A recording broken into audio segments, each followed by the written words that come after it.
मुरगुड निढोरी जवळच्या स्मशानभूमी जवळचे पाणी उतरण्यास सुरुवात, वाहतूक पूर्ववत। काल मुरगुड येथील निढोरी जवळच्या स्मशानभूमीजवळ मोठ्या प्रमाणात पाणी आल्यामुळे हा मार्ग पोलीस यंत्रणेने बंद केला होता। मात्र संध्याकाळी 4 वाजल्यापासून पाणी ओसरण्यास सुरुवात झाली आणि त्यानंतर हा मार्ग पूर्ववत करण्यासाठी शिवभक्त आणि मुरगुड पोलीस प्रशासनाने प्रयत्न केले।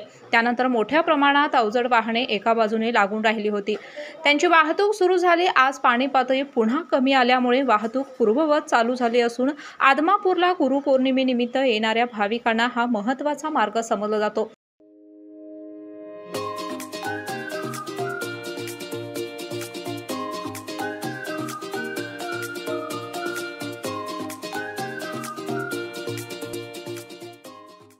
या ठिकाणी असलेल्या पाण्यामुळे त्यांना फिरून मडलगे, गंगापूर, कूर या मार्गे आदमापूरसह इतर ठिकाणी जावे लागत होते।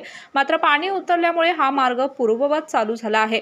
निपाणी देवगड हा आंतरराज्य मार्ग महत्त्वाचा समजला जातो। दरवर्षी मुरगुडच्या स्मशानभूमी जवळच्या ओढ्यानजीक मोठ्या प्रमाणात पाणी आल्यामुळे हा रस्ता बंद होतो। सध्या पाणी पातळी वेगाने कमी होत असल्यामुळे शहरातील नागरिकांना महापुराची धास्ती वाढत होती, ती पूर्णपणे कमी झाली आहे। त्यामुळे नागरिकांनी निश्वास सोडला आहे। काल निढोरीजवळ असणाऱ्या स्मशानभूमीच्या या पुलावरती मोठ्या प्रमाणात पाणी आल्यामुळे हा रस्ता बंद होता। त्यानंतर संध्याकाळी पाणी उतरल्यानंतर शिवभक्त आणि केके न्यूजच्या माध्यमातून या ठिकाणी हा रस्ता पूर्ववत चालू करण्यात आलेला आहे।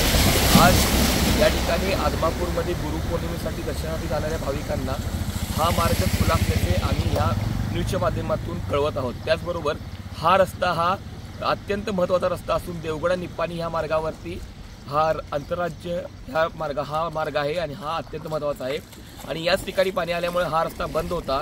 मात्र तो आज पाणी पूर्णपणे कमी झाल्यामुळे हा रस्ता खुला आहे, तेव्हा नागरिकांनी या ठिकाणाहून प्रवास करण्यास काहीच हरकत नाही। हिप्परगी बंधाऱ्यातून मोठ्या प्रमाणात पाण्याचा विसर्ग अलमट्टी धरणाकडे झाल्यामुळे या ठिकाणची पाणी पातळी कमी होत आहे। तसेच पाडगाव धरणातून कमी जास्त प्रमाणात पाण्याचा विसर्ग असल्यामुळे पाण्याच्या पातळीमध्ये कमी जास्त प्रमाणात वाढ तसेच घट पाहावयास मिळत आहे। कुर्णी, सुरुपली, बस्तवडी या बंधाऱ्यासह पाणगे पुलावर पाणी आल्यामुळे येथील वाहतूक बंद आहे। तसेच बस्तवडे पुलाच्या पुढील बाजूस पाणी प्रमाण कमी झाल्यामुळे येथून देखील वाहतूक चालू आहे। तसेच मुरगुडसह शिंदेवाडी आणि यमगे या गावांना पाणी पुरवठा करणाऱ्या पिराजीराव तलावाची पाणी पातळी 32 फुटावर पोहोचली असून लवकरच हा तलाव भरून पाणी सांडव्यामधून बाहेर पडण्याची शक्यता निर्माण झाली आहे।